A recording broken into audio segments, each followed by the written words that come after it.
فرمایا جو میرا ہوگا وہ جھوٹا نہیں ہوگا. مجھے معاف کیجیے گا، دیندار لوگ بھی کتنا سچ بول رہے ہیں یہ تو داہنی طرف والا فرشتہ ہی بتا پائے گا، ہم پوزیشن میں نہیں بتانے کے.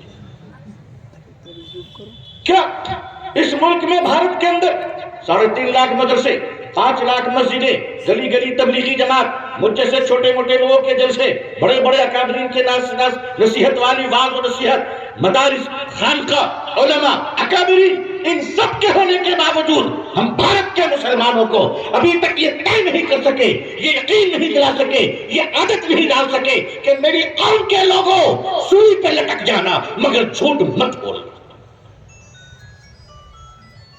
یہ اعظم گڑھ کا علاقہ، اللہ آپ کو نظر بد سے بچائے. ریال نے، دینار نے، رنگت نے آپ کو خوشحال بنا دیا ماشاءاللہ، بڑے مالدار بن گئے آپ. بہت اچھا، اللہ مبارک فرمائے آپ کی مالداری. میں تو یہ بھی دعا کرتا ہوں کہ اللہ امبانی کو آپ نے دیا اب رحمانی کو دے دیجیے. ہم اللہ ہی سے مانگ رہے ہیں، کسی اور سے نہیں مانگ رہے. بھائی 3 آدمی 2 ہو گیا، امبانی اڈانی ہو گیا، اب رحمانی کا نمبر ہے. اللہ کے خزانے میں کمی کون سی ہے؟ کمی کون سی ہے؟ لیکن آپ مجھے بتائیے، امت کا یہ جو مزاج چل رہا ہے تکبر کا، متکبرانہ مزاج، دولت آ گئی. میں صاف صاف کہتا ہوں کہ ہم اپنے ملت کی اصلاح، کبھی کبھی جی چاہتا ہے کہ یا تو جلسے بند کر دیں یا جلسوں کا اہداف کتاب شروع کر دیں. امت ہم یہ آج تک طے نہیں، عادت نہیں بنا سکے کہ مسلمانوں ہمیں جھوٹ نہیں بولنا ہے، جھوٹ کے خلاف. جاپان میں اسلام تو نہیں ہے مگر سچائی وہاں ہے. سچائی ایسی ہے کہ اگر آپ کے پرس بھی گاڑی میں چھوٹ جائے تو ایمانداری سے آپ کے ایڈریس پر پہنچا دیا جائے. جاپان میں اسلام تو نہیں ہے مگر وہاں شراب پینے والا شرابی بھی سچ بولتا ہے، جھوٹ نہیں بولتا ہے. کیا یہ کہوں کہ اسلام وہاں ہے، مسلمان یہاں ہے؟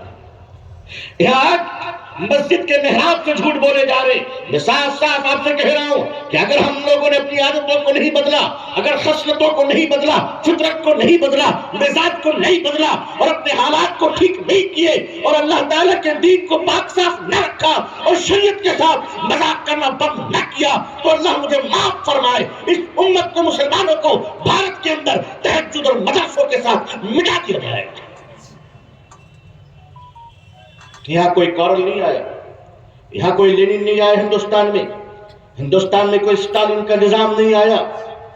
آزادی کے بعد سے اب تک ہندوستان میں کبھی نماز پہ پابندی نہیں، اذان پہ پابندی نہیں. آزادی کے بعد سے کبھی مسلمانوں کو سچ بولنے پر کوئی سزا نہیں دی گئی. اتنی آزادی ہونے کے باوجود آخر ہم نے سچ کی دولت کو قبول نہیں کیا. کیوں نہیں کیا؟ اگر کوئی آپ کی پوزیشن پر بیٹھ کر کوئی انصاف کرنے والا اگر قاضی ہو اور قاضی مالدار اور غریبوں کے درمیان فرق کرے، وہ انصاف اللہ کی شریعت کے ساتھ کھلواڑ کرے، تو چاہے جتنے بھی مالداروں کا محبوب ڈگر کیوں نہ ہو، وہ اللہ کی لعنت کا مستحق ہو. لوگوں ایک دوسرے کو لوٹ رہے ہو، آج اللہ نے تمہیں دولت دی ہے، مالدار ہو، بہت اچھے مکانات بنائیے. بے شک حضور صلی اللہ علیہ وسلم کی دعائیں ہیں بڑے مکان کے لیے، میں اس کو مانتا ہوں، حضور کی برکت کی دعائیں ہیں. لیکن ہمارے اونچے مکانات کا مطلب تو یہ نہیں ہے کہ ہم غریب بھائی کو ذلیل کریں. ہم غریب بھائی کو ذلیل کریں. آپ بات بات پر آپ کی بندوقیں نکل جاتی ہے.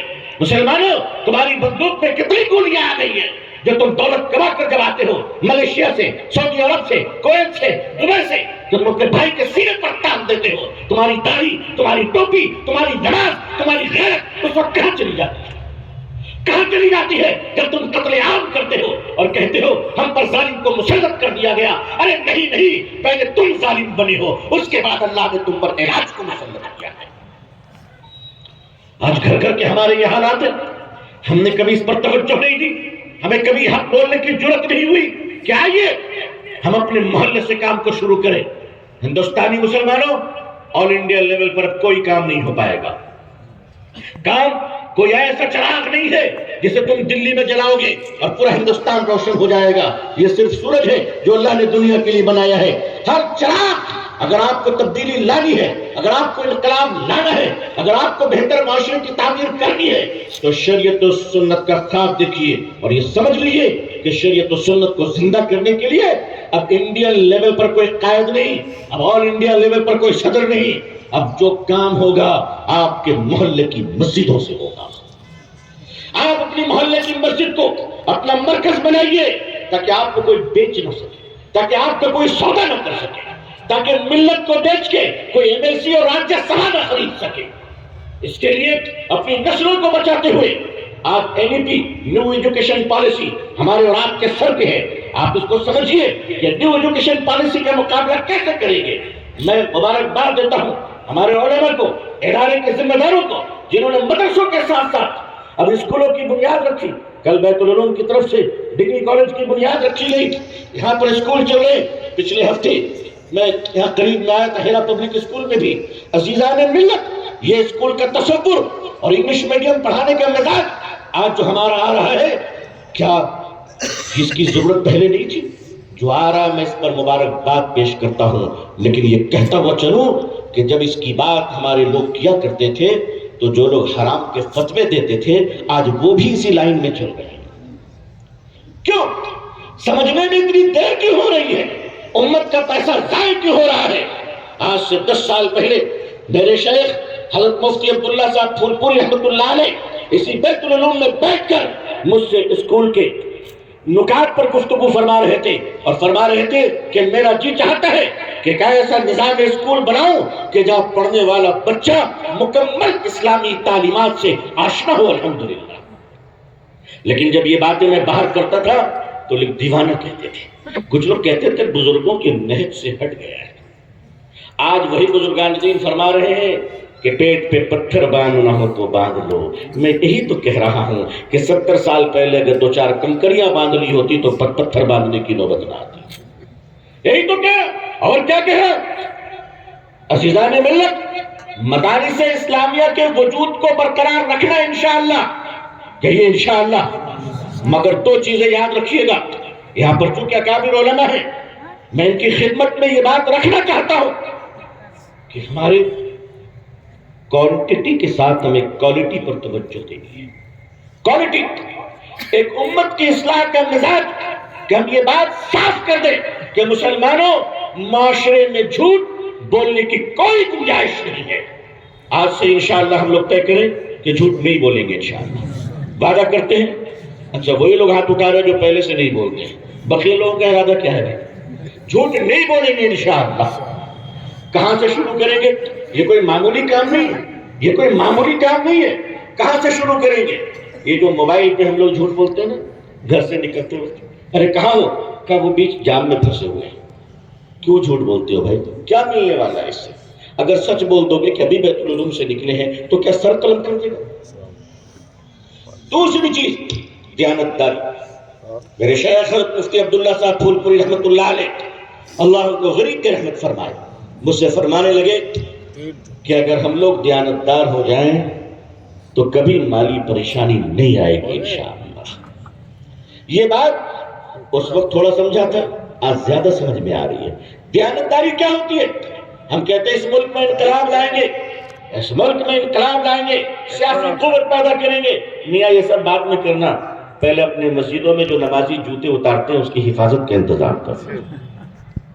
ہم تو ایماندار اتنے ہیں کہ دروازے پہ اگر اچھے جوتے کھول دیں تو سجدوں میں خدا سے زیادہ جوتے یاد آتے ہیں۔ یہ ہماری ایمانداری ہے، یہ ہماری آنیسٹی ہے۔ ہماری ایمانداری کا عالم یہ ہے کہ مسجدوں میں جو واٹر کولر رکھے ہیں اس پر جو گلاس رہتا ہے اس گلاس کو بھی اپرادھی کی طرح ہم چین سے باندھ کر رکھتے ہیں۔ اس گلاس سے پوچھے تجھے کس جرم کی سزا دی جا رہی ہے تو وہ کہے گا مسلمانوں کی بے ایمانی کی پہچان ہے۔ پہچان، یہ ایمانداری ہے ہماری، یہ ہماری ایمانداری ہے کہ ہمارے جوتے چپل مسجد میں محفوظ نہیں ہے، واٹر کولر محفوظ نہیں ہے، گلاس محفوظ نہیں ہے۔ مسلمانوں 75 سالوں میں آخر ہم نے ان جلسوں سے سیکھا گیا ہے۔ آج ہمارے پاس اتنی ایمانداری بھی نہیں رہی، ہم اتنے بے ایمان بنتے چلے گئے۔ بعض مسجدوں میں جاتا ہوں تو وہاں بیت الخلا میں تالا لگا رہتا ہے۔ میں نے بہت بار سوچا کہ اللہ کمیٹی نے یہاں کون سا خزانہ چھپا کر رکھا ہوگا؟ نہیں، کچھ تو امپورٹنٹ چیز ہوگی نا، کچھ بہت ضروری کام۔ ساری مسجدوں میں بڑے بڑے تالے لگے ہوئے، ایسا لگتا ہے کہ بہادر شاہ ظفر جاتے ہوئے یہاں کچھ چھپا کر گئے ہیں۔